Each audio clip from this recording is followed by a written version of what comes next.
You know, I have a feeling that my support identity might be a little bit too strong for this point in the game. Hey, welcome back to more Limbus Company. I'm SlayerMathis, and the last time we started off the dungeon beneath Sinclair's house. Very suspicious. And this time, we will be continuing on with said dungeon. And I'll be cutting out pretty much all of these fights, because they're kind of boring, and easy, and basic, and everything of the sort. Easy fight. It's just spectacular, so like, how easy fight. Yeah, what's this odor? Citizens front of the olfactory assault. Following their eyes, you find an Inquisitor collapsed on the floor. Definitely dead. It must be coming from the rotting corpse. Everyone was hesitant to approach, you see something sparkle. There's something amidst the writhing manes. What do you do? We got this. Accidentally easily enticed by trinkets and baubles would probably be willing to dig up through this morbid mess to take the item. On the other hand, someone initiated and such things would not be happy to do this order. Now, I believe... Yes, okay. I mentioned this before, but I don't think I've shown it off. Certain centers do have certain modifiers for things. So, for example, Roja has a natural +4 modifier. Budosha has a +4, which is kind of surprising. Honolulu doesn't really care enough, so he gets a -2. I would have thought Marceau would be a minus. But... How about Heathcliff? Skincare. Yeah, skincare is a little bit lower, but... We're gonna go with the 82% chance. Honolulu found a bent sigil of Ancorp between the mains. It might not have been worth reaching to a corpse for, but it's useful somewhere down the line. The surgeon left the room, comforting the sinners who were retching at the sight. Ancorp seal. Used in certain events. That's for, well, obviously, you know, events later on. You hear snapping mechanical noises through the closed doors. Sounds like a cry for help. As focused your attention, you begin to hear footsteps. Steel. Those are the clangings of steel. Sinclair froze. It looks like Inquisitors coming for them. What will you do? Like, fucking obviously we could free them. I know I could count on you. Sinclair jumped in as soon as you told him what to do. As expected, a number of prosthetic people were bound by ropes. Get off here quickly.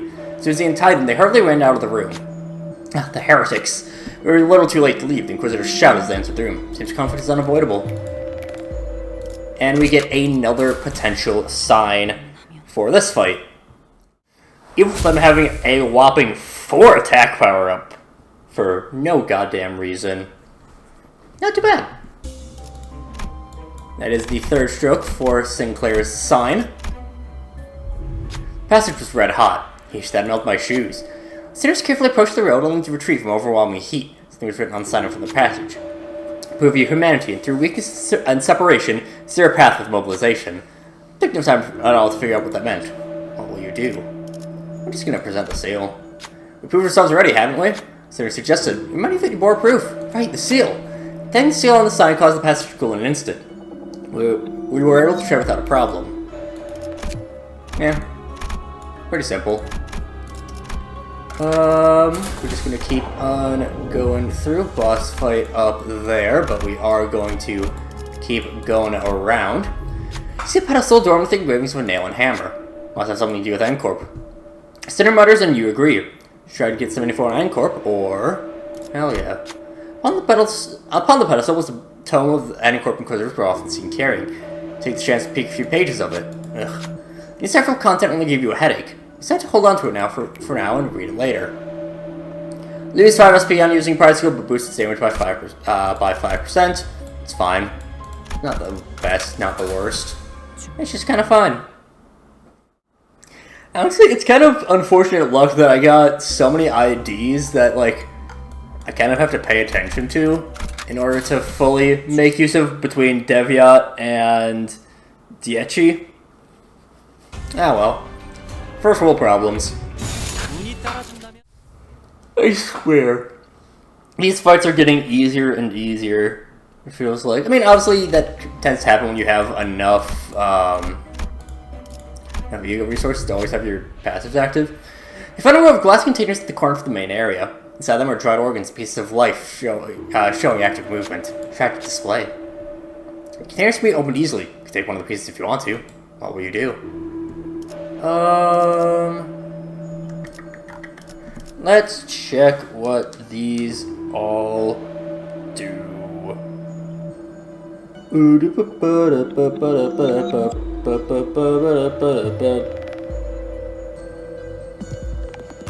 Alright, so,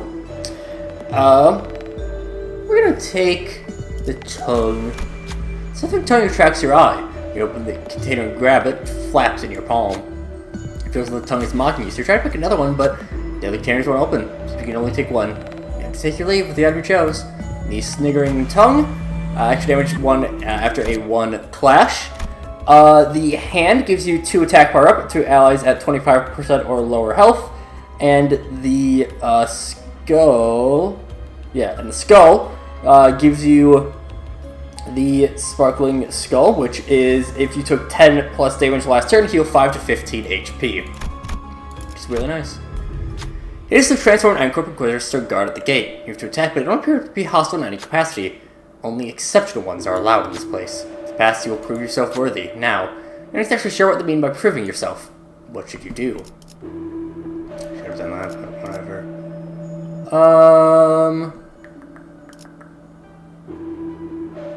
Okay, use words. This would be any other way. Conversation is our only option. The best speaker among us. We're gonna go with a 95% chance, yeah. Ishmael approached the Inquisitor.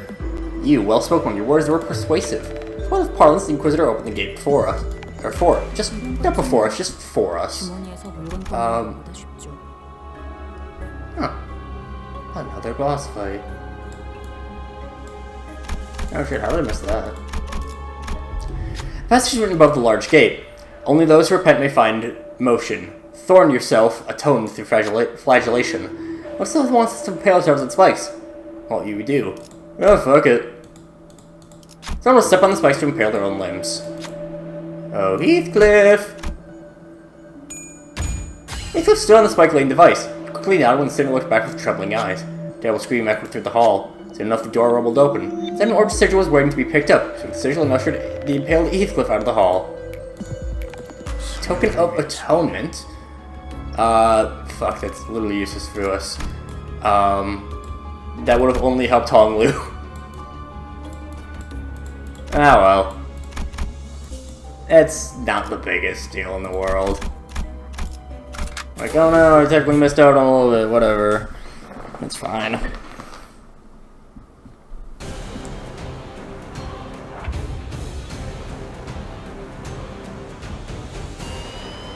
Oh damn, I actually completely missed a potential gift.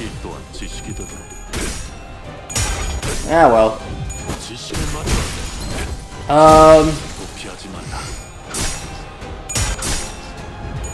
Do I want to go back to redo that? Maybe. I think I actually do. Yeah. I'm gonna go back. Because that's a very easy to get gift that we just kind of missed out on. Yeah, give me a moment to reset everything. Alright. I have gone back in time, and we've gotten a number of things. But I do have left that alone for the time being.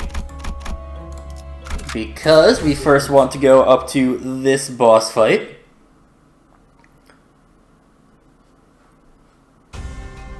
Oh. It's just everything there for Inquisitor. Okay. Alright, that one went much easier. We'll head to the Altar of Tears. The inscription above the closed gate reads, "Prove your terror and fears. Fill this vessel with tears." Looking around, you find the supposed vessel next to an unpleasant-looking chair. What will you do? Perform the rite. The person sitting on the chair is how you begin the rite. The rite maybe is unclear, but it's the only way to open the gate. Cry. Heathcliff sat on the chair. Dreadful screams filled the room. A constant stream of tears ran down Heathcliff's face. Soon enough, the bowl was full of tears. When it was placed on the altar at the door, the altar slid down, opening things up. Heathcliff's eyes were shaking. It's probably best not to ask what they saw. Searched beyond the door. Taking blue stitch, we left the room. The Token of Tears. And I feel like I'm missing something.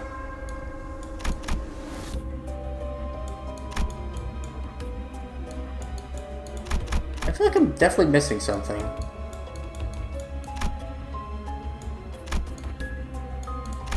I'll fight this just in case.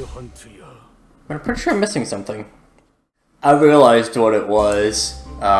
It's literally just the final boss there. So with this, wait, what? Huh?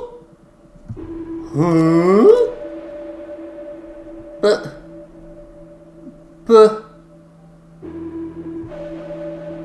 But I literally restarted so I could do it.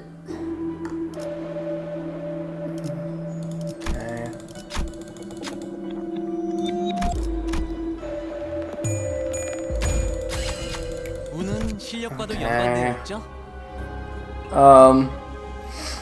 Having those gets you a... What did I miss then? Oh, that's what I missed.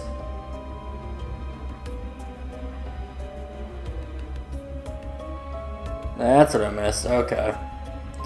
By using the token here, I fucked up getting this. This one, it will have all your allies take 20% less damage from Lust, which is really good. But yeah, I fucked that up. Oh well. Tis what it is.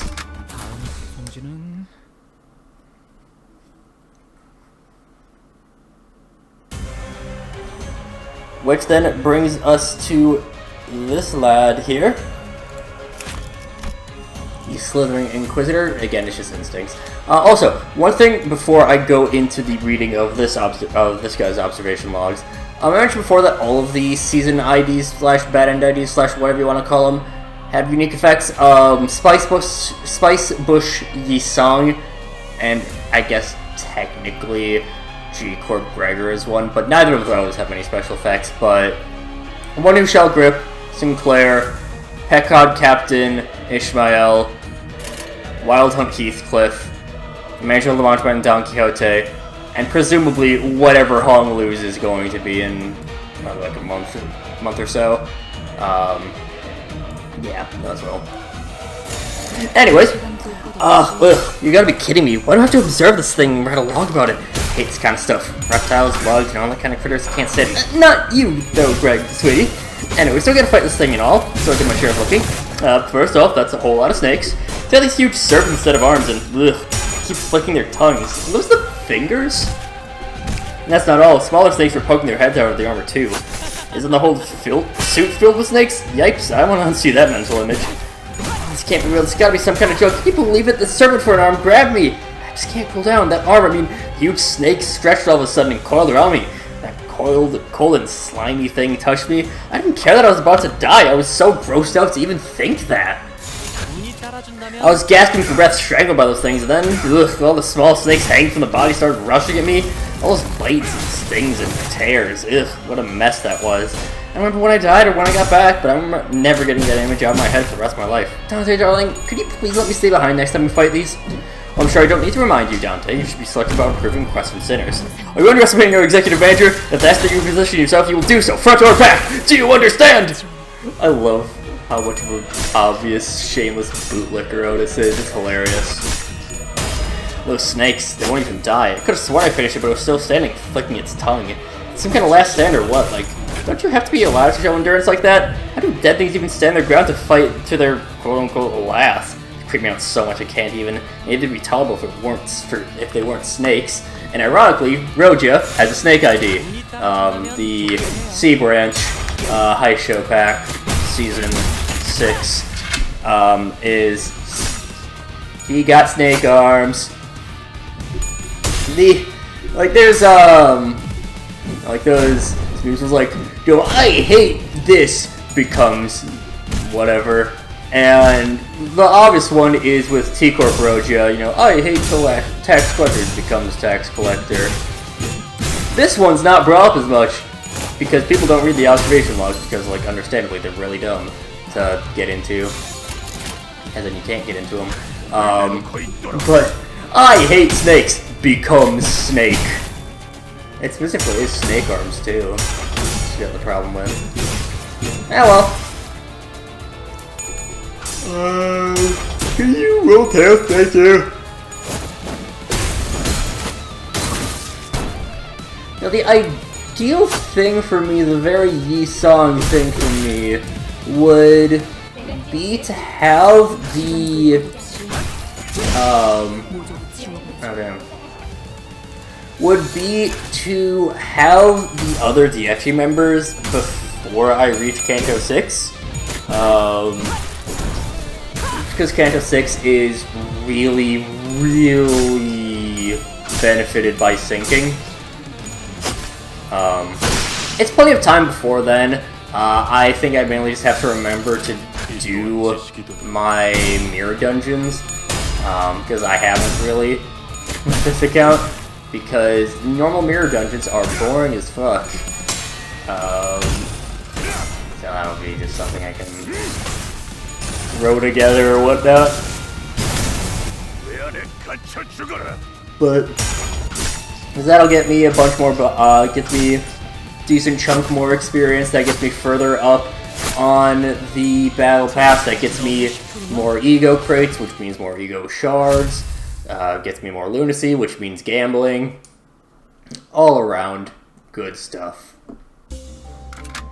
But with us reaching the final floor, and around the Hill of Corpses, that'll do it for this time, and next time, we'll go and climb said hill. But until then, see you guys later.